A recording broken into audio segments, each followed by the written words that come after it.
Oh boy. The Montreal Canadiens choo-choo train just keeps on chewing, doesn't it? Because today in this video, what I wanted to do was talk about not only Montreal's big victory over the New York Rangers yesterday. Hey, big shout out over to Jacob Fowler. We love you, buddy. But I also wanted to talk about the fact that the Montreal Canadiens, a particularly young team in this NHL season, can potentially be getting younger. And I'm saying younger this season. Today, we're heading over to the University of Michigan Wolverines and going over the latest on one of the top Habs prospects. Because earlier in the week, you had this comment made by Darren Dreger on TSN, saying that he fully expects the Montreal Canadiens to add Michael Hage to their roster the moment his NCAA playoffs are over. Dreger is hopeful the Canadiens will play Hage as a top 6 player to give him more opportunities to see how he handles it. Mayetta Sports Media goes out there and asks, where do you want to see Hage in the lineup? And this, oh boy, this is a big acquisition. And I know the main response that you can see from Canadiens fans in regards to Hage potentially signing and joining the Canadiens, you'll have a lot of people in the reply saying, oh yeah, well, duh, of course they're going to do that. If this guy gets eliminated, he's no longer playing, and he's free to sign, of course the Canadiens are going to sign him, and of course they're going to use him on their team. That's how these things usually work. Spoiler alert. And I understand that that's the case. Most times. Not all the time. Not every single time, but most of the time that's how it goes, especially for these teams that we see make the playoffs and do some damage over there. It goes one or two ways.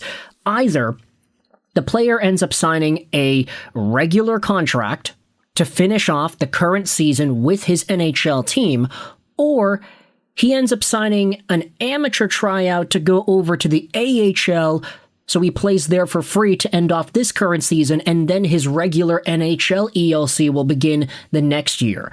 It's one of those two. Either that, or you just see the guy decide to leave entirely.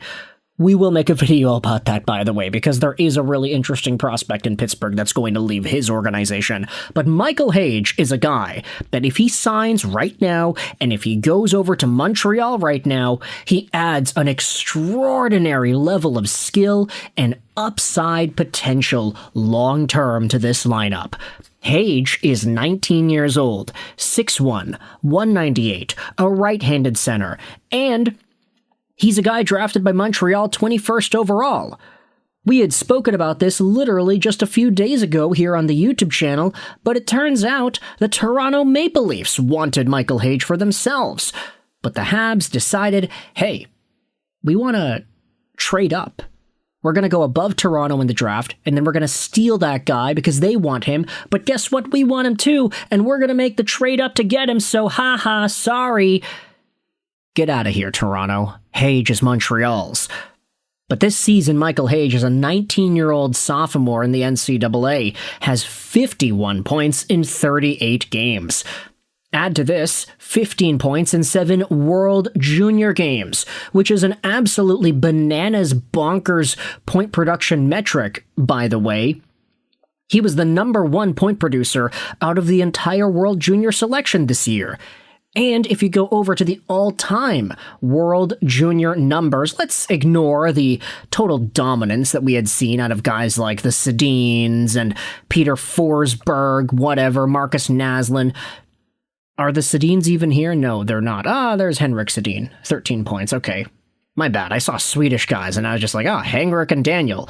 But if we go over to the past 26 years of World Junior play, you can see that Michael Hage went out there and had a tournament similar to Derek Stepan, who had 15 points in 2010.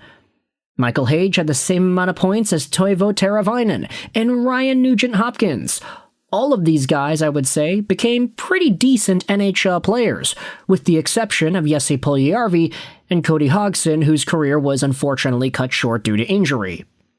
Make no mistake about it, Michael Hage is a top-tier prospect and a guy that heading into the long term can be seen as a top 6 option.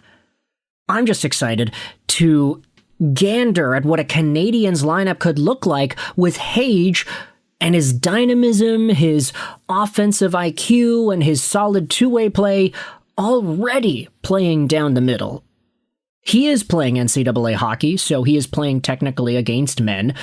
The NCAA also is a lot more challenging this year than it has been in prior years. I think that trend is really going to continue as the seasons go on. Ever since the NCAA allowed WHL, OHL, and QMJHL players to suit up in their league, not to mention even some guys with pro experience like AHL players of the past to play in the NCAA. Ever since these guys were allowed into the league, the overall level of competition has just gotten better. So Michael Hage going out there and producing 51 points in 38 games this year, it's a lot more impressive than it would have been had he done this, let's say, 2 or 3 years ago. That's not to slight anybody that was in the NCAA earlier in the 2020s, the Cole Caulfields and what have you, but Michael Hage is doing some really good work, and it seems like that could be paying off in the form of a pretty immediate ELC contract with Montreal. It helps everybody. You don't need to get the guy to an ATO, sent into the AHL, and then have his ELC start in 2026, 2027. Just sign the guy to a regular contract now, have him play in the playoffs with the Montreal Canadiens now, and bring that ELC ending date a little bit earlier so Michael Hage can get some money a little bit sooner into his career. And besides, if Hage ends up becoming the player that a lot of us think he could be, you want to get this guy signed earlier. You want to give him the opportunity to sign long-term before he fully breaks out and becomes maybe a 60, 70-point two-way center monster to play behind Nick Suzuki.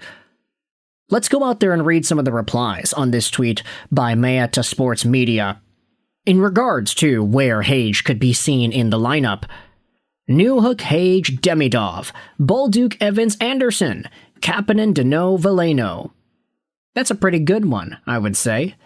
I like the list. I like Slavkovsky on that first line. Demidov probably does need a few more offensive looks, and Michael Hage can definitely provide that. This user says that Caulfield should be with Suzuki and Doc, move Slavkovsky down to play with Hage and Demidov, and then Newhook and Kapanen can go there onto the third line with Danault, Evans, and Anderson on the fourth. You have this one that's gotten a decent amount of likes. Imagine a line of Demidov, Hage, and Kapanen for the rest of the season, and move Newhook down to the third line. Top 6, or don't dress him. He was drafted to be a top 6. Develop him as a top 6. And you know what I gotta say about that? Marty St. Louis is probably smart enough to do that. Let's just be clear about it. He never went through a let's play Ivan Demidov in the bottom 6 because he's just getting used to the NHL kind of phase. Marty St. Louis is good at identifying talent. If he knows the guy has it, he's going to use him there. So with that said, let me know your thoughts in the comment section below. How do you feel about this pretty, maybe obvious to some people, piece of news from Darren Dreger? Montreal is going to get Hage signed. That's the expectation. They want to bring him on, and they will use this guy in the playoffs most likely as a top 6 player. The future is coming, folks, and it's coming fast. The choo-choo train ain't slowing down. Thoughts in the comment section below about Michael Hage. I hope you enjoyed this video. And bye.